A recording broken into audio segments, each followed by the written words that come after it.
Halo teman-teman Jawa Update semua, selamat datang kembali di saluran kami. Kalau kita bicara soal Korea Utara, apa yang langsung muncul di pikiran Anda?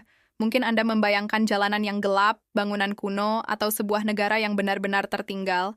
Nah, hari ini kita akan mematahkan stereotip lama itu dan membawa Anda ke Korea Utara di tahun 2025. Anda mungkin terkejut melihat apa yang sebenarnya terjadi di sana.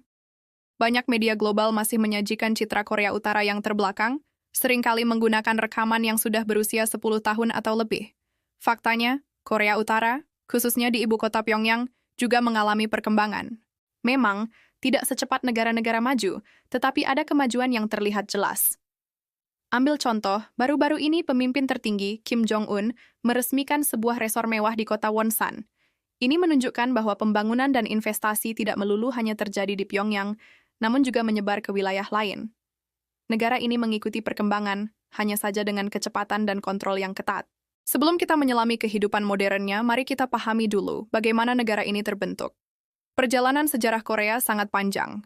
Wilayah semenanjung ini sudah dihuni sejak 8.000 SM, dan pemerintahan awal dimulai dengan kerajaan Gojoseon sekitar tahun 233 SM. Setelah itu, wilayah ini dipecah menjadi era tiga kerajaan, Goguryeo, Baekje, dan Silla. Mereka saling berperang selama ratusan tahun sampai akhirnya Silla berhasil menyatukan semenanjung pada tahun 668 Masehi. Namun, persatuan ini tidak bertahan lama. Korea kembali pecah pada tahun 1889, sebelum akhirnya dipersatukan kembali oleh kerajaan Goryeo pada tahun 1918. Goryeo sendiri kemudian menjadi bawahan dinasti Yuan Mongol. Setelah merdeka, berdirilah dinasti Joseon pada tahun 342, yang kemudian tunduk pada dinasti Ming dan Qing dari Tiongkok. Masa paling kelam datang saat Korea dijajah oleh Jepang dari tahun 1910 hingga berakhirnya Perang Dunia II pada tahun 1945. Inilah titik balik yang krusial. Setelah Jepang menyerah, Korea terbagi dua. Uni Soviet mengambil kendali di utara, dan Amerika Serikat di selatan.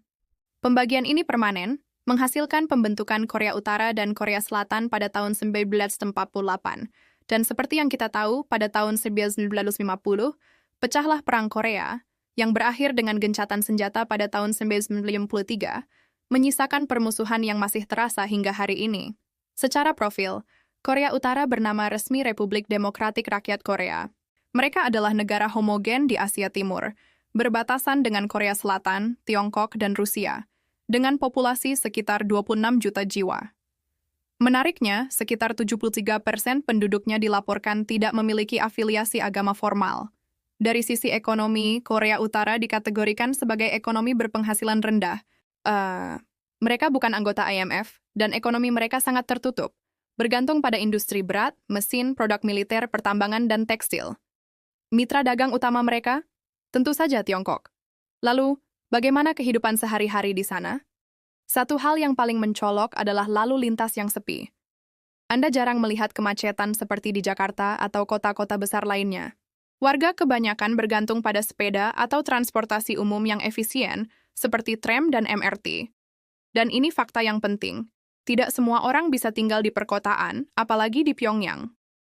Mereka yang tinggal di ibu kota biasanya adalah pejabat negara, elit, atau pengusaha yang dianggap loyal. Pyongyang adalah etalase, dan akses ke sana adalah sebuah hak istimewa. Bagi Anda yang penasaran, video ini akan membawa Anda tur virtual ke Pyongyang, yang ternyata bisa dikunjungi oleh wisatawan internasional, meskipun dengan pengawasan ketat. Mari kita lihat ikon-ikon utama yang wajib dikunjungi. Pertama, Monumen Raksasa Kim Il-sung dan Kim Jong-il. Ini adalah sepasang patung perunggu setinggi 22 meter, dibangun untuk menghormati dua pemimpin besar negara. Tempat ini adalah pusat penghormatan nasional. Kedua, ada Monsu Water Park, sebuah taman wisata air yang terbesar dan paling modern di Korea Utara, menunjukkan bahwa rekreasi juga ada di agenda mereka.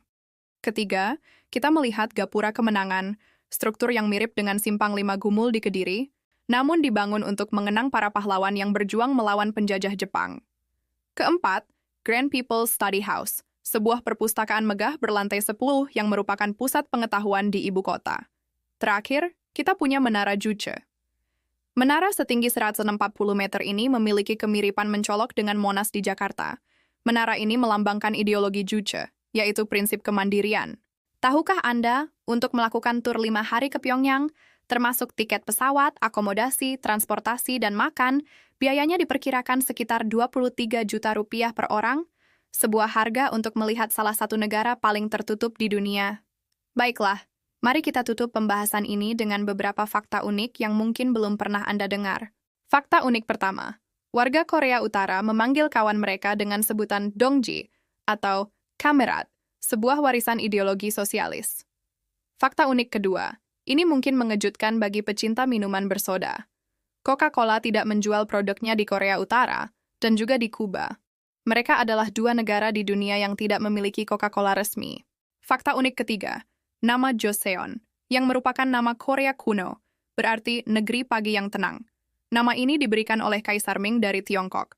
Fakta unik keempat, pemimpin Kim Jong-un diketahui memiliki 3 anak, tetapi hanya anak keduanya, Kim Joo-ae, yang belakangan ini sering muncul di depan publik mendampingi ayahnya. Dan fakta unik kelima, Hotel Ryugyong. Hotel berbentuk piramida raksasa yang mendominasi cakrawala Pyongyang ini, sayangnya, masih kosong. Hotel ini tidak pernah secara resmi beroperasi dan tidak pernah memiliki tamu. Sebuah monumen kemegahan yang tak terwujud. Jadi teman-teman, Korea Utara adalah negara yang jauh lebih kompleks dan berlapis daripada yang digambarkan media. Negara ini punya sejarah mendalam dan mencoba bergerak maju meskipun dengan caranya sendiri yang unik. Apa pendapat Anda? Tuliskan komentar Anda di bawah. Jangan lupa subscribe dan tekan tombol lonceng agar tidak ketinggalan video kami berikutnya. Sampai jumpa.